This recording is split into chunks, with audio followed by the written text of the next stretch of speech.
Let us start today's session. Yesterday we discussed about different types of languages. Then we learned what is a regular language and what are the different ways of representing a regular language. We also defined what are finite automata, what is an abstract machine. All this we discussed, and also we learned the pictorial block diagram of the finite automata. Okay, so keeping all these things in mind, let us continue with today's session. So today we'll be learning types of finite automata. Okay, so under this there are three types. One is the first one being deterministic finite automata,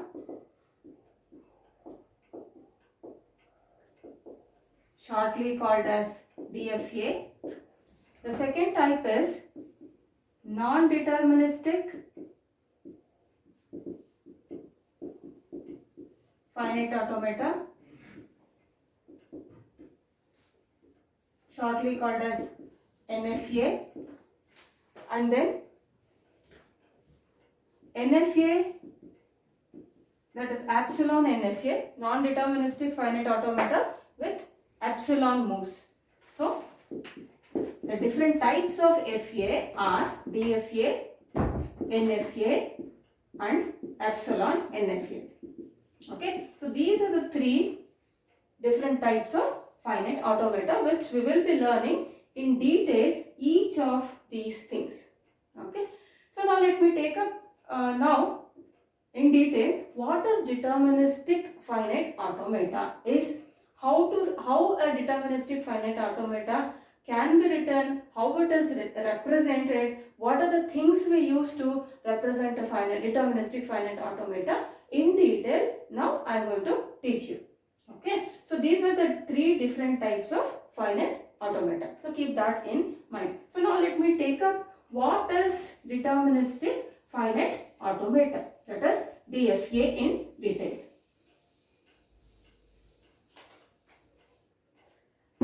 So yesterday I taught you the different symbols that we use to represent any finite automata. So keeping the circles, the start symbol, the two circles, arrow, all these things I have taught you. So please, I request all the students who are watching this video to keep a book and a pen. When I am writing, whatever I am writing, please you also write so that you will get used to it and you will be able to learn it faster.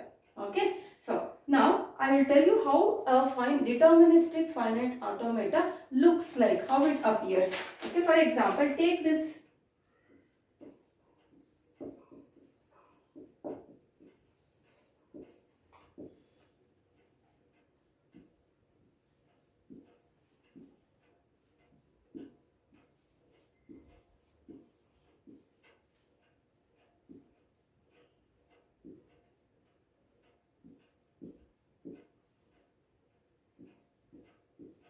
Okay.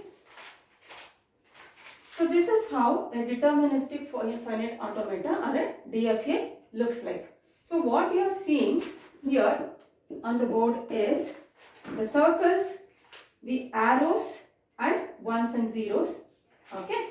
So now let us try to understand this pictorial representation of deterministic finite automata. Okay. Now the circles which are named with Q0, Q1 and Q2. Okay, they are called as the states. So Q0, Q1 and Q2 are called as the states of the, the circles. They are called as the states of the finite automata. Okay, and these 0 and 1, what you are seeing, which are written over the arcs and the labels, they are called as the symbols or the alphabets, which is you all know the alphabets are represented with the symbol sigma. Okay, and the two circles one, here you have a two circle, that is called as the final state. So now to start with it, let us try to understand the diagram, what it tells us. You have a start arrow here connected to the first state. Okay, this is called as the start state. So the name of the start state is Q0. Okay. Now, so which is the start state? Q0 is the start state where you have a label written as start. Okay. So we are going to start from this particular state Q0. Okay. Now at Q0, if the input symbol, if the input alphabet is 0, then what the DFA does is, that means what the DFA does is, if the input alphabet at state Q0 is 0, it will traverse or transit to the same state Q0. Okay, it will transmit to the same state Q0. Suppose if the input is 1, then it will transit to the, traverse to the next state Q1. So upon, if the input is 1, then it will traverse to the next state Q1.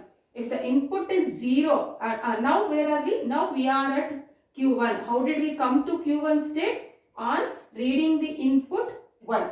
So on reading the input now, we are at Q1 state. At Q1 state, if the input is 0, then you will traverse to the same state Q1. Suppose if the input is 1, then you will traverse to the final state Q2. So how do we represent a final state? With the 2 circles. So when you are at the final state Q2, if the input is either 0 or 1, then you will remain in the same final state Q2. See, this is the meaning of the complete, this is the meaning of this particular example DFA. This is one example DFA which I have written to show you how a DFA looks like. So what you are seeing in this diagram is simple, the circles, arrows and the symbols. So the circles represent the states and the arrows here, and over the arrows we have some the labels. Every arrow is being labeled. Okay, they are labeled using the input alphabets of a language. So here the input alphabets, what you're seeing in this example is only zeros and ones. Okay, so this is how a complete DFA looks like. Okay, now to formally define what a DFA is, let us just write down, write down whatever you are seeing in this example. Okay, now the first thing what you are seeing in this diagram, through this diagram, is the states. So first one is, let us write down which are all the states that you are seeing in this. Okay, so the states what you are seeing in this example diagram is Q0, Q1 and Q2. These are the names of the states which you are seeing. Q0 being the start state and Q2 being the final state. Okay. Now let us say these are the set of states. These are the set of states in this particular example DFA. Now let us use one capital letter Q to represent the set of states of this example DFA. So normally when you are defining a DFA, generally we use the capital letter Q, okay, which is the set of states of this DFA. Okay, so in this diagram we have the states Q0, Q1, Q1 and Q2. All these can be put as a set under the capital letter Q. So generally we use this terminology capital letter Q to represent the set of states in a given DFA. Okay. Now let us make one more list, whatever you are seeing here. Next what you are seeing is the input alphabets. So which are the input alphabets you are seeing in this example? You are seeing the input alphabets as 0, 1. So we know that input alphabets is represented using the sigma. So we write sigma is equal to 0, 1. Okay. Now the next thing thing what you are seeing in this example diagram is the transitions. So I told you already yesterday when we were discussing in the class, the meaning of transition is moving from one state to another state. Transition is nothing but traversing, moving or transiting from one particular state to another state. That is called as moving. So how do you move? When do you move? Depending on what input you have. So if you have an input 0 at Q0, you are in the same state. If the input is 1, you are moving to the next state. So that is called as the transition. So transition is nothing but moving from one state to another state on reading the input alphabet. So we know that I have told you already, transition is represented by this particular function, by this particular symbol, and you all know it takes 2 arguments. So now let us make a list of all the transitions that is happening in this particular DFA example. Okay, so let us start with the first state, that is the start state. So let us write down all the transitions. Okay, so first state is Q0. When you are at Q0, if the input is 0, then you are going to the same state Q0. So next, if the input is at Q0, if the input is 1, then you are going to the state Q1. So at Q1, if the input is 0, what are you doing? You are transiting to the same state Q1. So again, at Q1, if the input is 1, you are moving to the next state Q2. So similarly, at Q2, if the input is 0, you are transiting to the same state Q2. So again at Q2, if the input is 1, you are transmitting to the same state Q2. So all these, we have totally 6 transitions that is happening in this example DFA. Okay. So what all we listed through this diagram? We listed the number of states by using the capital letter Q, and then we listed which are the input alphabets. Yes, that is 0, 1. And we also made a list of the transitions that are happening in this DFA. So this is the list of transitions we have made. Now all these, all these transitions is, defined as a cross product of, all this is defined as a cross product of, see, you know that how many states, what are the states you have? Q0, Q1, Q2.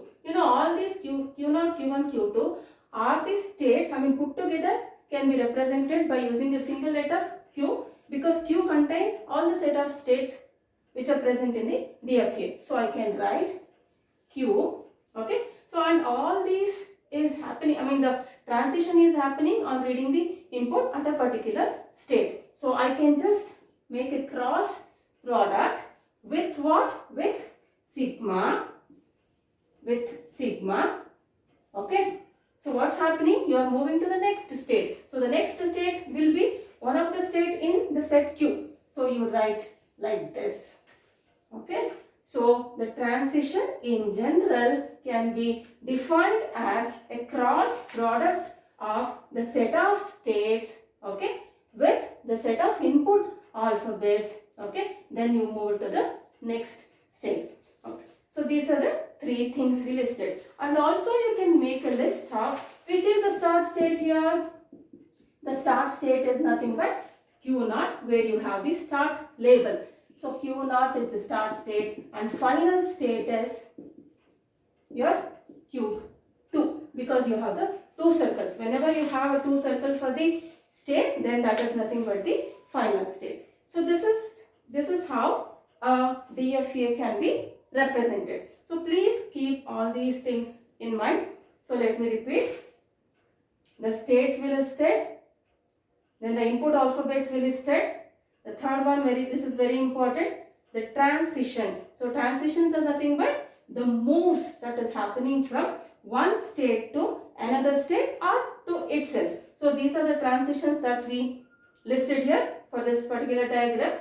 And now the entire set of transitions can be written as a cross product of set of states with a set of input alphabets. Okay. And then what else we listed? The start state and final state. So totally we have listed 5 things for this particular DFA. Okay. I hope you all have understood. Okay. Please write it. It will be a practice. Okay.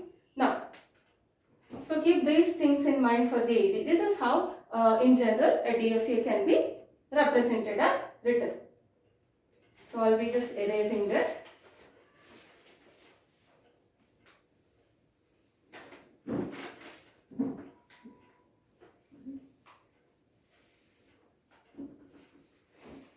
Okay, so I showed you how a DFA can be represented or written. Now let us formally define what a DFA is. The formal definition of DFA, let us see. So this is a very important question which they will ask.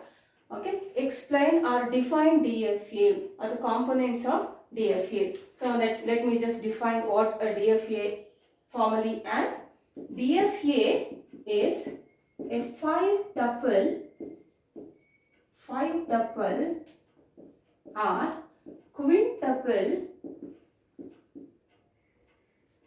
or quintuple indicating 5 components. So let us just read it once. So what is a DFA? The formal definition is it is a 5-tuple, 5 components, or a quintuple. Quintuple means 5, indicating 5 components. So this is the formal definition of a DFA. Okay. So let just go back to the previous thing, whatever just we are listed. We listed the 5 things there. Hope you remember. The first one being the set of states. Which are the 5 components? Let us just recall. The set of states, the input alphabets, the transitions, the start state and the final states. So all these 5 components make a DFA machine. Okay. Now, a DFA, you say the definition is DFA is a machine with 5 components, and we use the capital letter M to represent a DFA machine.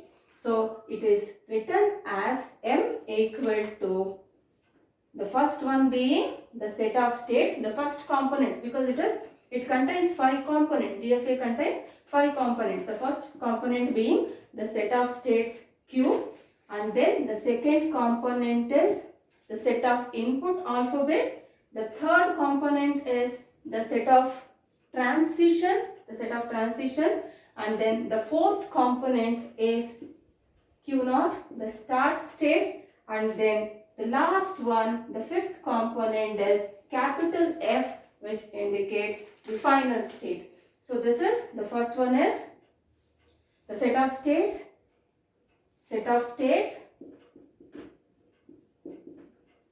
You can take this example. The set of states in this example is Q0, Q1, Q2. The second component is input alphabets, that is sigma. The third component is transition function.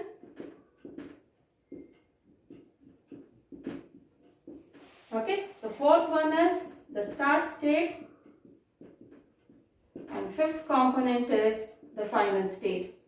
So please note that it is not that there should be only one final state for a DFA. There can be one or more final states for the DFA. So this is the formal definition of the DFA.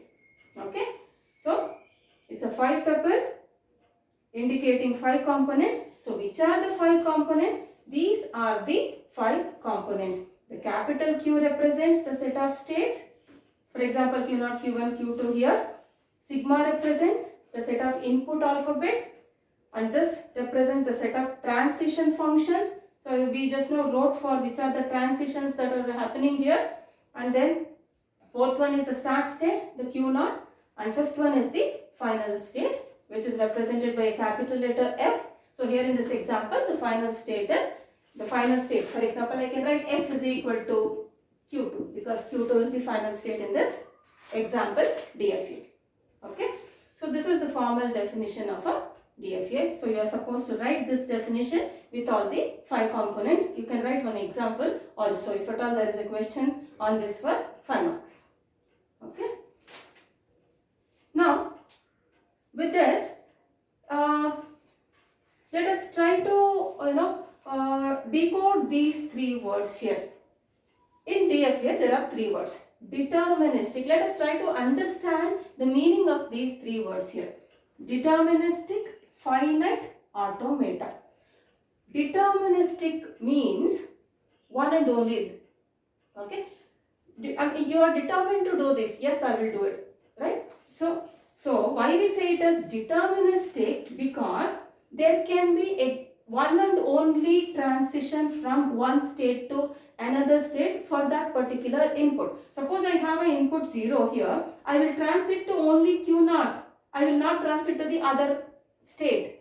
Okay, so that is why we say it is deterministic. We are sure that on a particular, for a particular input symbol, you will transit to a particular state. You will not have more than one way. You will have only one and only way. That is why we say it as a deterministic.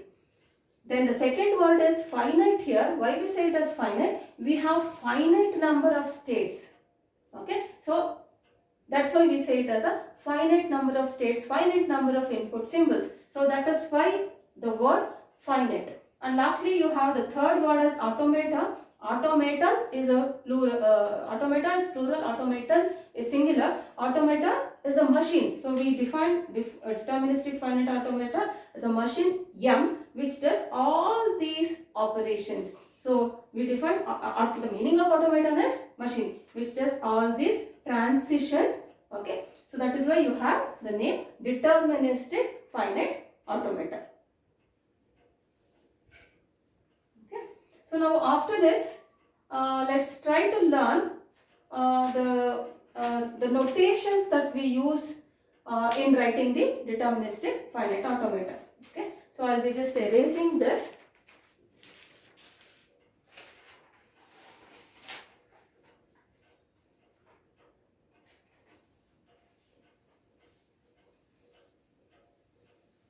Let me take a very small example to show the 2 notations that we use for representing DFA.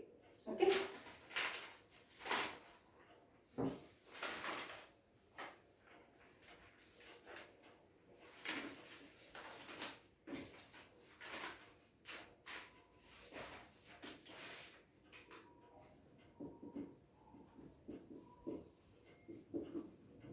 Simple notations to write DFA.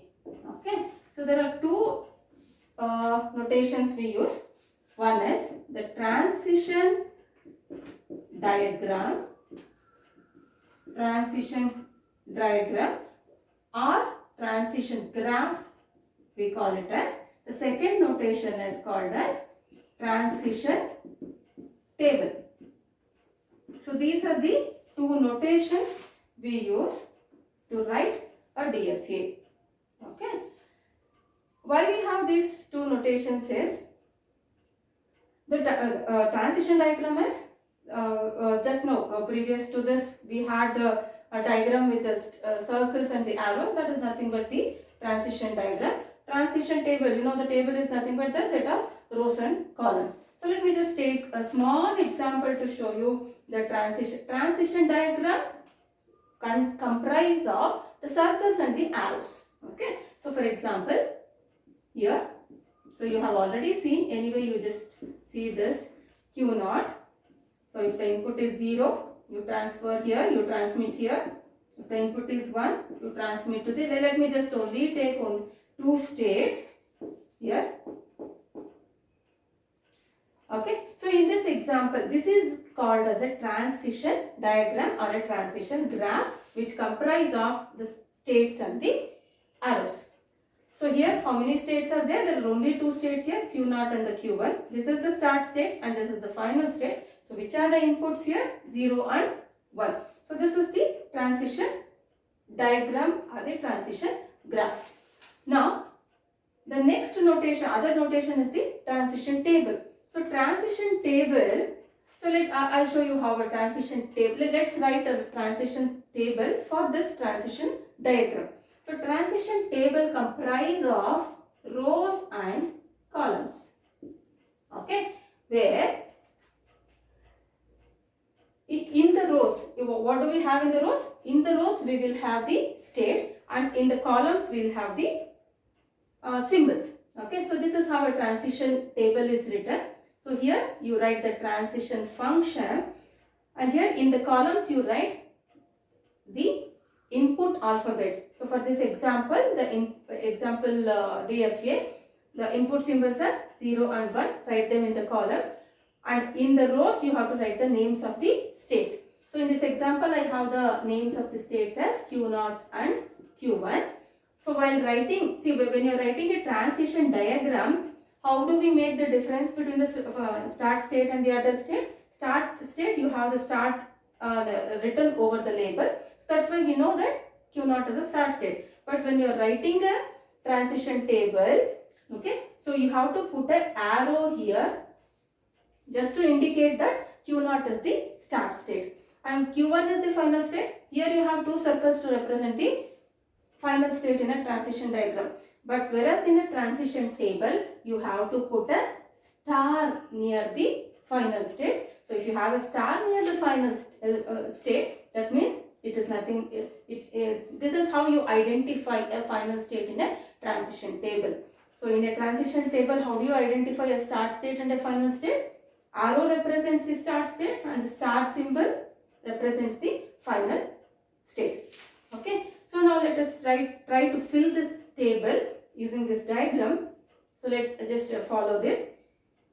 When you are at Q0, if the input is 0, so what is the transition happening? That you will transit to the same state Q0. Okay. So when you are at Q0, if the input is 1, you will transit to the next state Q1. So at Q1, if the input is 0, you will transit to the state Q1. Here, if the input is 1, you will transit to the state Q1. So this is nothing but the transition function. So Q0, comma 0. So what's happening? You will transit to the same state Q0. At Q1, if the input is 0, you will transit to the state Q1. Similarly, this. So all these transition functions can be written using this is the transition table. This is the transition table for this DFA. So any DFA can be written using two notations. One is transition diagram. So this is the transition diagram written using the circles and the arrows. Another notation is transition table. This is the one with arrows and columns. Okay. So which are the two notations we use to represent a DFA? The transition diagram or a transition graph. This is the one. The other method is transition table with rows and columns. Okay. I hope this is clear. So let us stop the class for today. So tomorrow we'll continue with the same DFA, how to write a DFA, how to construct a DFA. All these things I'll be teaching you in the next class. So please make it a habit to write in your book whatever I am teaching on the board. Thank you.